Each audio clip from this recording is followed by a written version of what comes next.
বন্ধুরা, এই দীঘার মন্দিরে গিয়েছিলাম। দেখো, এটা বরাহদেবের মূর্তি। এই বরাহদেবের মূর্তি দেখে আমি সাষ্টাঙ্গে প্রণাম করেছিলাম। অনেকেই করছিলেন, সেই জন্য আমি দেখেও আমি সেটা করছিলাম, সাষ্টাঙ্গে প্রণাম। আমি কতগুলো ভিডিওগ্রাফি করে এনেছি, দেখো তোমাদেরকে দেখাবো বলে। আউটসাইডটা আমরা দিনের বেলা গিয়েছিলাম।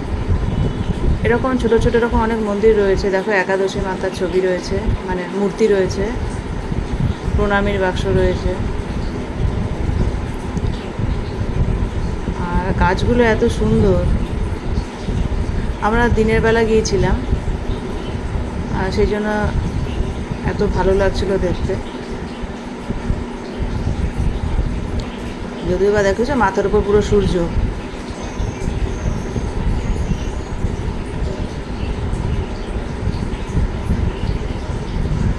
তা তোমরা দেখতে থাকো।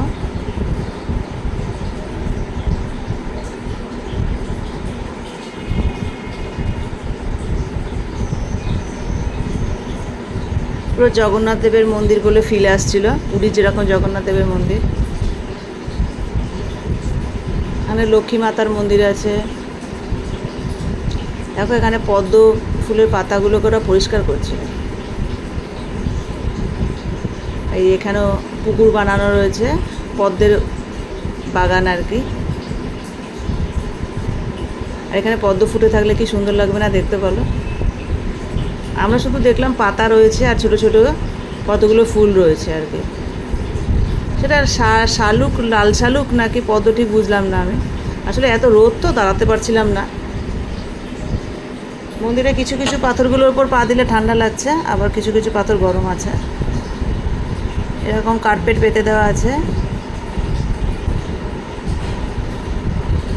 আমি ভাবছি একবার, এটা আমার হাজব্যান্ড যাচ্ছে ভেতরে।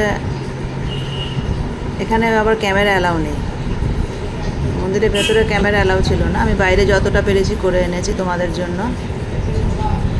আর এছাড়া আমার মানে স্মৃতির মণিকোঠা, এরকম একটা আমাদের কাছাকাছি যে ঘোরা জায়গা দীঘার, এরকম একটা মানে স্মৃতি রাখতে পারবো, সত্যি ভাবতে পারিনি।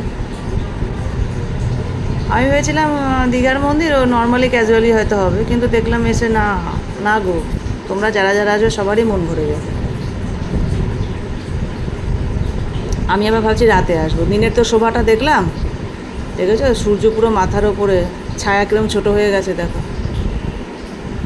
ইচ্ছে ছিল শীতকালে আসবো, এবার যদি তোমরা পারো শীতেই এসো। এরকম খালি পায়ে আসতে হচ্ছে তো জুতো রেখে, এবার এই খালি পায়ে থাকা যাচ্ছে না।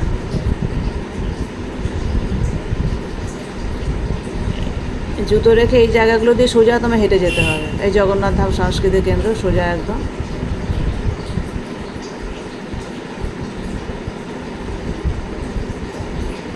দেখো, সাইড থেকে মন্দিরগুলো দেখা যাচ্ছে।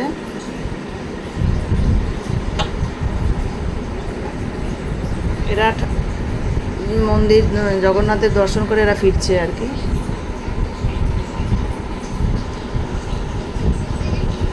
আমি তোমাদের সবটাই দেখালাম, মন্দিরের প্রবেশ, মন্দিরের থেকে বেরোনো, মন্দিরের মাঝখানটা।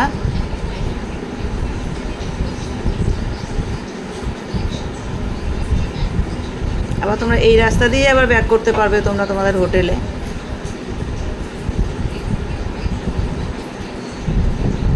আমরা তো এই রাস্তাটা দিয়ে সোজা বাসে করে আমরা চলে গেছি আমাদের হোটেলে। আমাদের হোটেল তো নিউ দীঘা মেহেকে ছিল, সোজা একদম। আবার সোজা অটো করে, এই টোটো 100 টাকাই মনে হয় নিল। 100 টাকা দিয়ে টোটো করে সোজা আবার মন্দির দর্শন করতে এলাম। আবার টোটো করেই বাড়ি মানে হোটেলে গেছি আর কি। এখানে দেখো সিকিউরিটি দাদারা রয়েছে, এখান দিয়ে তোমাদের ঢুকতে হবে। এটা গেট। আগেও যখন এসেছি তখন দেখতাম যে মন্দিরটা হচ্ছে, এখন মন্দিরটা যে হয়ে যাবে সেটা ভাবতে পারিনি। দেখো, এটা ঢোকার জায়গা।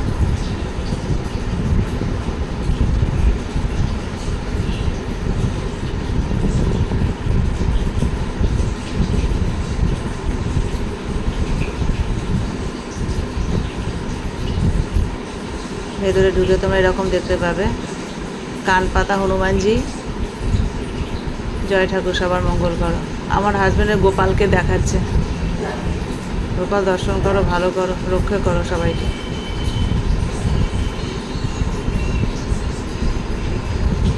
আর এই গোপালটাকে জান, আমার বাড়ির ছোট্ট রগিটা, ল্যাব বাচ্চাটা আজকে গোপালটাকে কামড়েছে।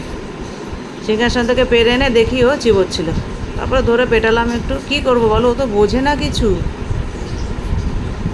তারপরে গোপালকে আমি ভালো ক্লে দিয়ে ওকে আবার সেটিং করে দিতে হবে, কামড়েছে